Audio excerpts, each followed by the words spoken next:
Assalamualaikum warahmatullahi wabarakatuh.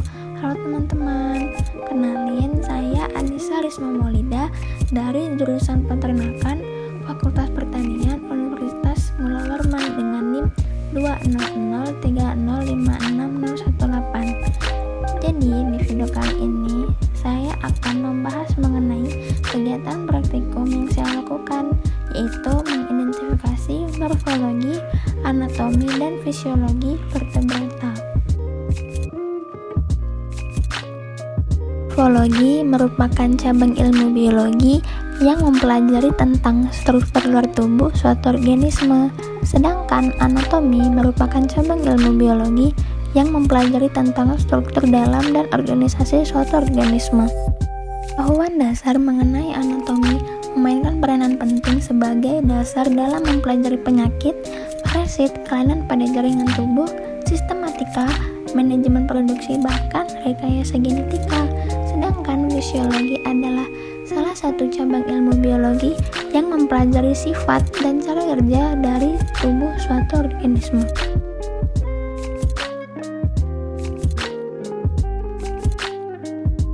Yang pertama, siapkan alat dan bahan. Ada ayam, gunting, styrofoam, sarung tangan,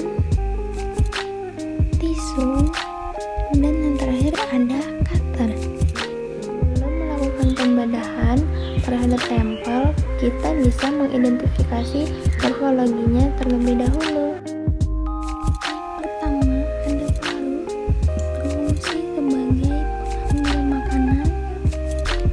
Kemudian ada pial yang berfungsi sebagai pendingin tubuh.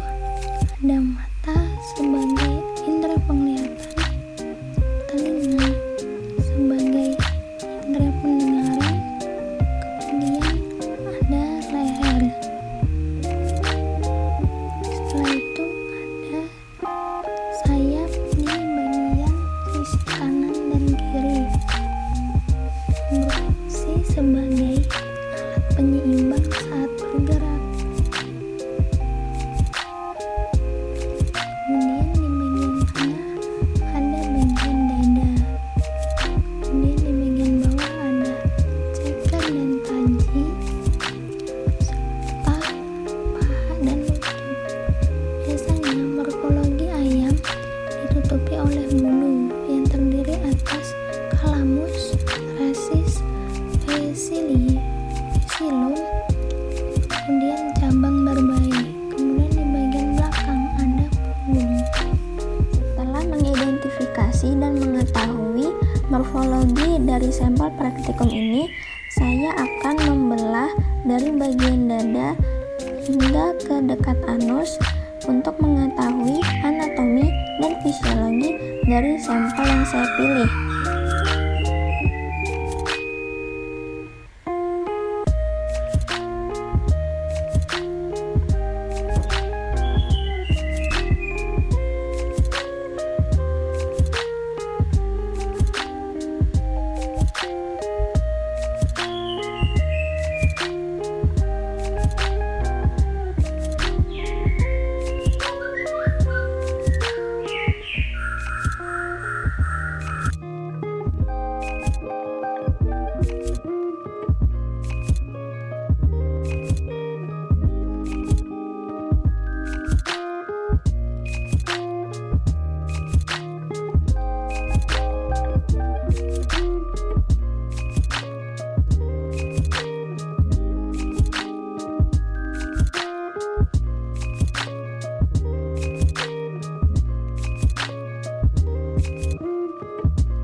dan kita dapat mengidentifikasi fisiologi dari sampel praktikum yang saya belah ini.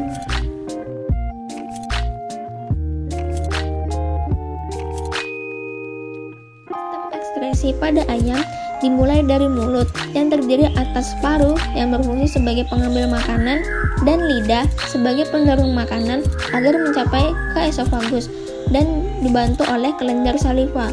Kemudian lanjut ke esofagus. Esofagus sendiri berfungsi sebagai penyalur makanan ke tombolok, yaitu tempat penyimpanan sementara sebelum masuk ke proventriculus. Kemudian lanjut ke proventriculus. Proventriculus merupakan tempat terjadi pencernaan secara enzimatis. Setelah di proventriculus, makanan akan masuk ke ventriculus dan berfungsi sebagai pencerna makanan secara mekanik dengan bantuan grid yang berada di dalamnya. Setelah berhasil dicerna di ventriculus, makanan akan masuk ke usus halus dan terdiri atas 3 bagian. Bagian pertama ada duodenum. Pada duodenum ini terjadi pencernaan secara enzimatik yang dibantu oleh enzim amilase, lipase, dan tripsin. Bagian kedua ada jejunum yang berfungsi sebagai penyerap nutrisi lanjutan dari duodenum. Dan bagian ketiga ada ileum yang berfungsi sebagai penyerap H2O dan mineral. Kemudian, makanan yang tidak bisa terhidrolisis di usus halus akan masuk ke dalam usus besar yang bersambungan dengan kloaka. Pada usus besar terjadi reabsorpsi air dan untuk meningkatkan kandungan air pada sel tubuh. Kemudian lanjut ke organ ekskresi terakhir yaitu kloaka.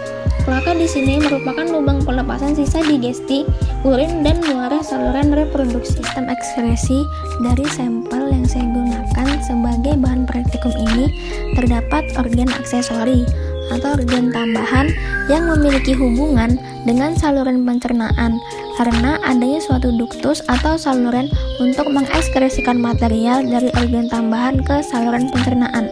Organ tambahan tersebut ada 3. Yang pertama hati. Hati terletak di antara ampela dan empedu, berwarna kemerahan dan terdiri dari 2 lobus.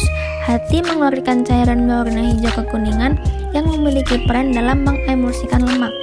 Hati juga menyimpan energi siap pakai dan menguraikan hasil sisa protein menjadi asam urat dan dikeluarkan melalui ginjal. Kemudian yang kedua ada pankreas. Pankreas terletak di lipatan duodenum. Pankreas ini dapat mensekresikan cairan pankreas ke duodenum dan menghasilkan enzim yang mendigesti karbohidrat, lemak, dan protein. Dan yang ketiga ada limpa. Limpa berbentuk agak bulat, berwarna kecoklatan dan terletak di antara proventriculus, ampela, dan hati. Limpa ini diduga sebagai tempat memecah sel darah merah untuk menyimpan kandungan Fe atau besi di dalam darah. Hanya itu saja yang bisa saya sampaikan. Kurang lebihnya mohon maaf. Wassalamualaikum warahmatullahi wabarakatuh.